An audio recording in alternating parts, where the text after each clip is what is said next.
वृंदावन, वो भूमि जहाँ हर कण में कृष्ण बसते हैं, जहाँ हर पेड़, हर फूल, हर नदी उनकी बांसुरी की धुन पर झूम उठती है। परंतु इस प्रेम की अनोखी कहानी में सबसे बड़ा स्थान उस आत्मा का है जिसे संसार राधा के नाम से जानता है। ये कथा प्रेम की है, पर केवल सांसारिक प्रेम की नहीं। ये आत्मा और परमात्मा के मिलन की अमर कथा है। सुबह का समय था। यमुना किनारे कदम के वृक्षों के नीचे कृष्ण अपनी बांसुरी बजा रहे थे। उस बांसुरी की धुन केवल कानों को ही नहीं, आत्मा को भी छू लेती थी। ग्वालिनी अपनी काम भूल जाती, पशु चराना छोड़ देते, यहाँ तक कि पेड़ पौधे भी उस स्वर में झूम उठते। परंतु उस धुन को सबसे गहराई से जिसने महसूस किया, वो थी राधा। राधा के लिए वो बांसुरी केवल संगीत नहीं थी, वो उनके प्राणों की धड़कन थी। कृष्ण और राधा का मिलन शब्दों से परे था। कृष्ण को कभी कहना नहीं पड़ा कि वे राधा से प्रेम करते हैं, और राधा को कभी जताना नहीं पड़ा कि वे कृष्ण के लिए क्या हैं। उनकी नजरों में, उनकी मुस्कान में, उनके मौन में ही प्रेम झलकता था। राधा के लिए कृष्ण ही संसार थे और कृष्ण के लिए राधा ही आत्मा। ये बंधन केवल इस जीवन का नहीं था, ये अनंत जन्मों से चला आ रहा था। परंतु कृष्ण का जीवन केवल प्रेम की कहानी नहीं था। वो अवतरित हुए थे धर्म की स्थापना के लिए, अधर्म का नाश करने के लिए। उनका मार्ग वृंदावन की गलियों तक सीमित नहीं था। राधा ये जानती थी, लेकिन जब भी वे कृष्ण के बिना जीवन की कल्पना करती, उनका हृदय कांप उठता।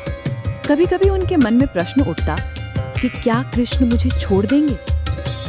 ये प्रश्न उनके प्रेम का नहीं, उनके हृदय की नाजुकता का था।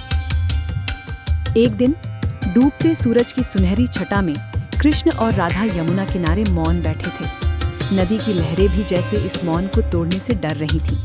राधा की आंखों में आंसू भर आए। कांपती आवाज में उन्होंने पूछा, कृष्ण, क्या आप मुझे छोड़ देंगे?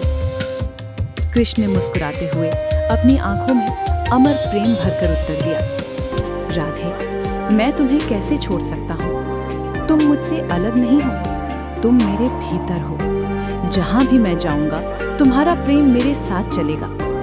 लोग मुझे द्वारिका का राजा कहेंगे, राक्षसों का संहारक कहेंगे, धर्म का रक्षक कहेंगे, पर मेरे लिए मैं सदा रहूंगा राधा का कृष्ण।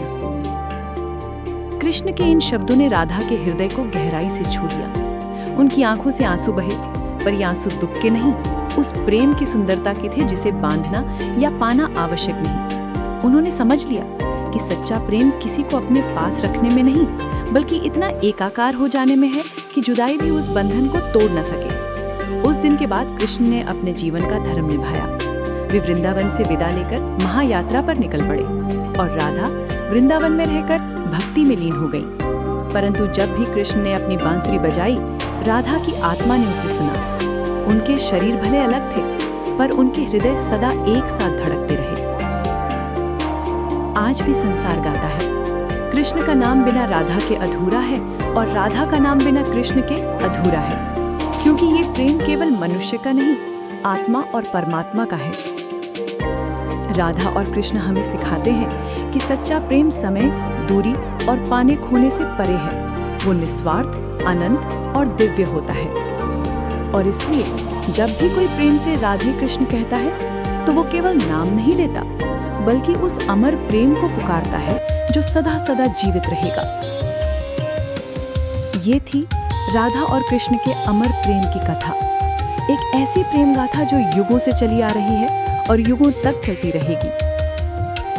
अगर आपको ये कहानी पसंद आए तो लाइक, शेयर और सब्सक्राइब करना ना भूलें। आपके विचार हमें कमेंट में जरूर बताइए।